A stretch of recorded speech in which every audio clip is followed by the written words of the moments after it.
¿Cómo están? Bienvenidos a Última Mirada. Estoy con el economista Sebastián Edwards. Él no reside en Chile, reside en Los Ángeles, California. Usted lo debe conocer por las columnas que escribe en el diario La Tercera, una de las personas más agudas en materia de análisis económico que hay en Chile. Pero la razón, vamos a conversar un poco y politicar un poco, de todas maneras, con Sebastián Edwards. Pero la razón principal por la cual se encuentra en Chile es porque mañana lanza un libro.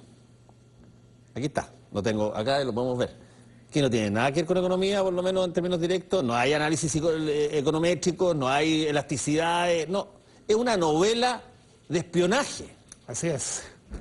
Muy entretenida, yo la leí, muy entretenida, a pesar de que hay mucha gente que te va a criticar porque dice que reúne casi todos los estereotipos de la Guerra Fría clásica, pero es muy entretenido y se llama El misterio de las Tanias. Y de eso te quiero preguntar un poquitito antes de entrar en materia nacional, Sebastián, ¿por qué las Tanias? Hola, buenas noches, Fernando. Mira, es una historia que yo creo que hay que contarla y que nace de la siguiente pregunta. Tania, la Tania original, era una muchacha argentina que es reclutada por los servicios secretos cubanos para que infiltre la alta sociedad boliviana. Se casa ella con un alto miembro de esta sociedad, una persona muy prestigiosa, y tiene acceso a los círculos del poder. Y todo este tiempo ella es agente cubana y está recopilando información que se la pasa a la guerrilla del Che y le da dinero, etcétera, etcétera, etcétera.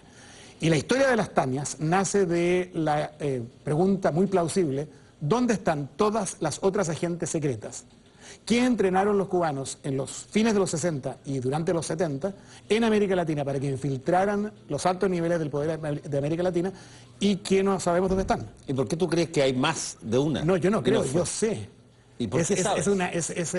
Bueno, porque en primer lugar es una cuestión de lógica, ¿no? Es una idea bastante inteligente infiltrar a través de mujeres bonitas y todo lo demás, que se hacía además, lo hacían los alemanes del este, los rusos, los soviéticos, así se ha hecho Mata Hari, digamos, una historia muy, muy antigua. Y Tania es una especie de Mata Hari cubana en Bolivia. Y si tú piensas eso, dices, bueno, ¿por qué Bolivia? Solamente, ¿por qué no Chile, Argentina, México, Colombia, y vas así país por país? Esa es la primera cosa, que es una especulación lógica.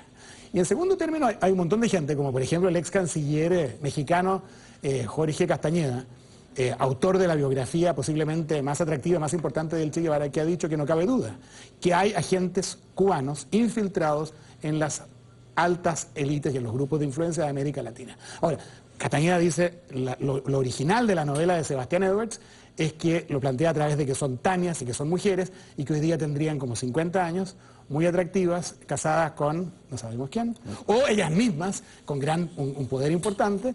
Y la historia entonces de esta novela es preguntarse dónde están, qué hacen y qué quieren. Han sido activadas y no sabemos qué persiguen. Son topos que han sido activados. Dice. Topas. Topas.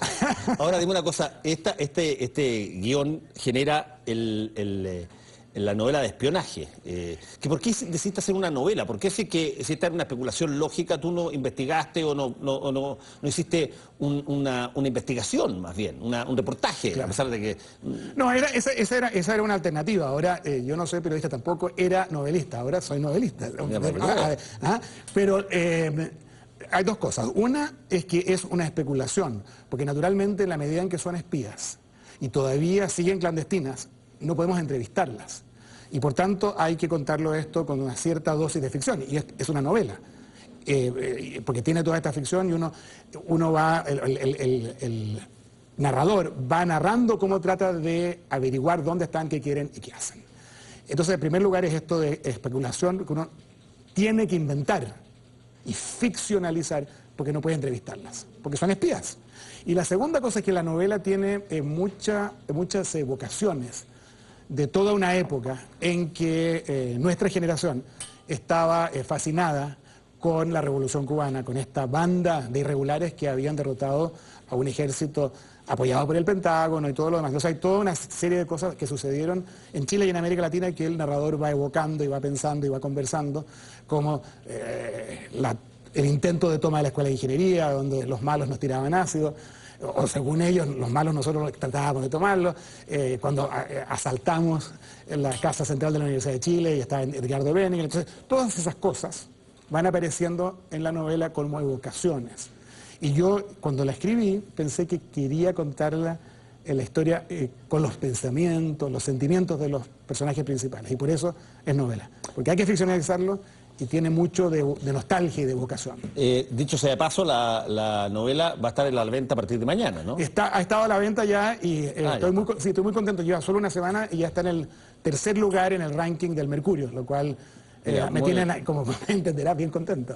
Es de editorial Alfaguara y está ya disponible. Sebastián, pero déjame hacerte una última pregunta respecto a la novela. ¿Cómo tú puedes separar el mensaje que es ficción de aquellos ingredientes que tú asocias a la historia o que asocias a personajes en un nombre real y que de alguna manera la persona que lee no va a poder hacer la diferencia? Bueno, no se puede, y es parte de la historia. Esto es lo que Javier Cercas, el novelista español, autor de ese libro fantástico que es Soldados de Salamina, llama un relato real. Es decir, hay todo un marco que es absolutamente verdadero y que es la historia de las Tanias, que después se conecta con otro de los grandes misterios latinoamericanos, que es el tesoro de los montoneros, que hoy día sumarían mil millones de dólares, y se conectan estas dos historias. Todo eso es verdadero y hay que ficcionalizarlo. Y qué se separa y qué no se separa, eso lo sé yo, pero lo que yo como novelista quiero es que el lector no pueda saber cuáles son esos límites, esos grises. Y hay gente que, lo primero que hace la gente es busca a los personajes en Google. Y no te digo que más pasa una vez que los busca. La mayoría de los personajes que uno los busca aparecen y son como están en la novela. Pero de alguna forma, y yo leí la novela porque tú me la mandaste antes y te lo agradezco, pero de alguna manera también aparecen súper delimitados los buenos y los malos, porque esta es una cuestión donde los cubanos son extraordinariamente competentes, son mirados como gente que es capaz de infiltrar, pero todo con un plan mayor de prácticamente en un momento dado una suerte de invasión general. Bueno, pero esa era la Guerra Fría, Fernando. Digamos, de la Guerra Fría se trataba que el que ganara se quedara con todo. Y al final ganaron el mundo libre, capitalista, como tú lo quieras llamar. Pero la Guerra Fría era eso, era que el que ganaba se quedaba con todo. Y en ese sentido la novela plantea esa situación. Y es una novela de espías, y como novela de espías es una novela política. Y los buenos y los malos están delimitados, pero los buenos al final son, los cubanos no son los buenos. Son eficientes, pero no son los buenos. Sí, no, está claro que no son los buenos. Y como es una novela política, causa reacciones políticas. Y hay gente que está muy molesta, partiendo por La Habana, que está muy molesta con la novela, y hay gente también en Chile y en otras partes que están muy alteradas porque yo he planteado esta posibilidad, que es inquietante, que entre nosotros, entre la alta sociedad, el ABC1, hay espías cubanas que trabajan para Fidel Castro. Enfermo y todo, pero trabajan para él.